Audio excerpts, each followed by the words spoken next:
बुद्ध अपने शिष्यों को दे रहे थे उपदेश, तभी एक व्यक्ति को बुद्ध की बातें अच्छी नहीं लगी। वह उठा और बुद्ध का अपमान कर दिया। बुरी बातों को बार बार याद करने से हमारी परेशानियां बढ़ती हैं, मन अशांत होता है। इसीलिए दुख देने वाली बातों को भूलकर आगे बढ़ना चाहिए। इस संबंध में गौतम बुद्ध का एक प्रसंग प्रचलित है। गौतम बुद्ध अलग अलग क्षेत्रों में भ्रमण करते और अपने शिष्यों को उपदेश देते थे। एक गांव में वे उपदेश दे रहे थे। बुद्ध ने कहा कि क्रोध ऐसी अग्नि है जिसमें क्रोध करने वाला खुद भी जलता है और दूसरों को भी जलाता है। बुद्ध के प्रवचन सुनने के लिए बड़ी संख्या में लोग वहां बैठे थे।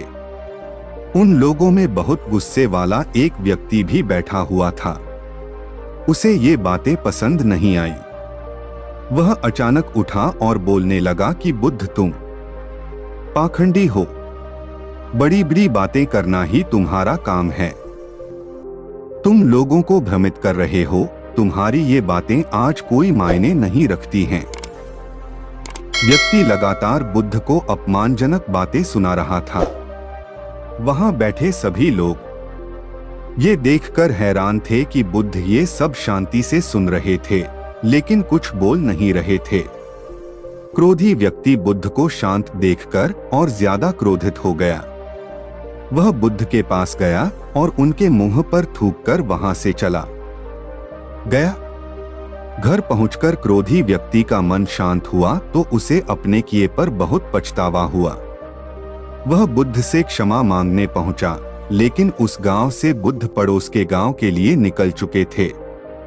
वह व्यक्ति बुद्ध को खोजते हुए दूसरे गांव में पहुंच गया। वहां व्यक्ति को जैसे ही बुद्ध दिखाई दिए, वह उनके चरणों में गिर गया और क्षमा मांगने लगा। बुद्ध ने उस व्यक्ति से पूछा, तुम कौन हो और क्षमा क्यों मांग रहे हो? उस व्यक्ति ने कहा, क्या आप भूल गए? मैंने कल आपके साथ बुरा व्यवहार किया था, आपका अपमान किया था।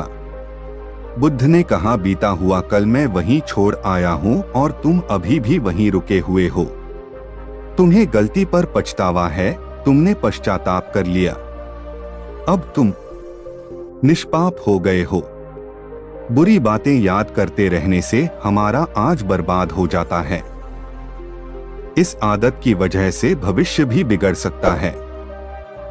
इसीलिए बीते हुए कल की बातों को भूलकर आगे बढ़ना चाहिए। किसी भी बाधा को दूर करने के लिए हमें आगे बढ़ते रहना जरूरी है। अगर रुक जाएंगे तो कभी भी लक्ष्य तक नहीं पहुंच सकते हैं। इस संबंध में एक लोक कथा प्रचलित है। कथा के अनुसार एक व्यक्ति के जीवन में समस्याएं बहुत अधिक थीं। बचपन से ही उसे परेशानियों का सामना करना पड़ रहा था। पिता का देहांत हो चुका था और बचपन में ही माता, भाई बहनों के पालन पोषण की जिम्मेदारी उसके ऊपर आ गई थी। बड़े होने पर व्यक्ति का विवाह हुआ, लेकिन शादी के बाद उसकी समस्याएं और अधिक बढ़ गईं।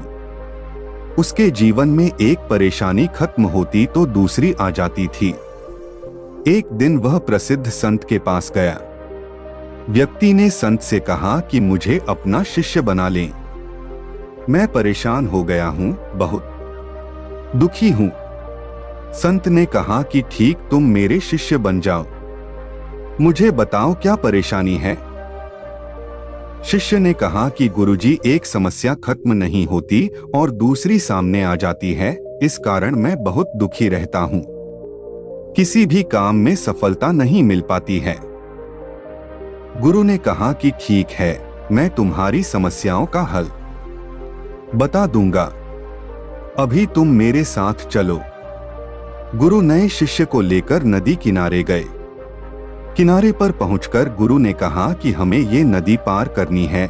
ये बोलकर वहीं खड़े हो गए। शिष्य भी गुरु के साथ खड़ा हो गया। कुछ देर बाद शिष्य ने कहा कि गुरुदेव, हमें नदी पार करनी है तो हम यहाँ क्यों खड़े हैं?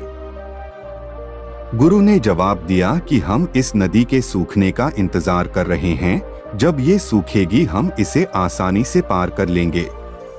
शिष्य को आश्चर्य हुआ। वह बोला, गुरुजी ये कैसी बात कर रहे हैं? नदी का पानी कैसे और कब सूखेगा? हमें नदी को इसी समय पार कर लेना चाहिए। संत ने कहा कि मैं तुम्हें यही बात समझाना चाहता हूँ।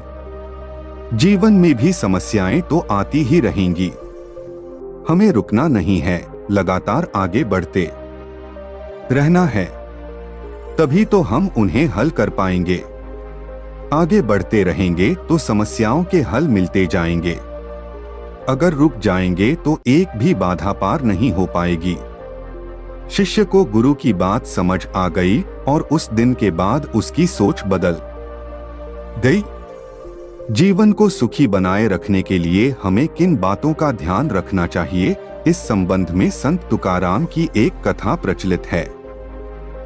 इस कथा में बताया गया है कि विरोधियों के साथ हमें कैसा व्यवहार करना चाहिए।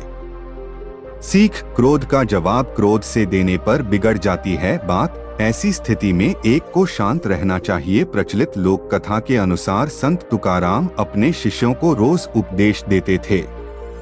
शिष्यों के साथ ही आसपास के गांवों के लोग भी उनके घर प्रवचन सुनने आते थे। आसपास के क्षेत्रों में उनकी प्रसिद्धि काफी बढ़ गई थी। संत तुकाराम का एक पड़ोसी उनसे जलन की भावना रखता था। वह रोज प्रवचन सुनने भी आता था।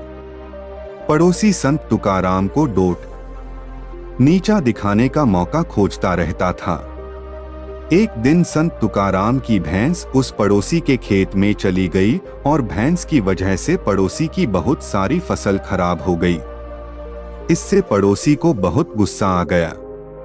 वह गुस्से में संत तुकाराम के घर गया और गालियां देने लगे। जब तुकाराम ने गालियों का जवाब नहीं दिया तो उसे और ज्यादा गुस्सा आया। पड़ोसी ने एक डंडा उठाया और संत की पिटाई कर दी।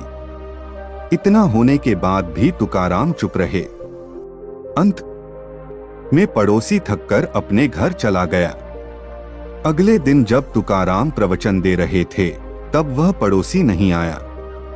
वे तुरंत ही उसके घर गए और भैंस की वजह से हुए नुकसान की माफी मांगने लगे और प्रवचन में आमंत्रित करने लगे।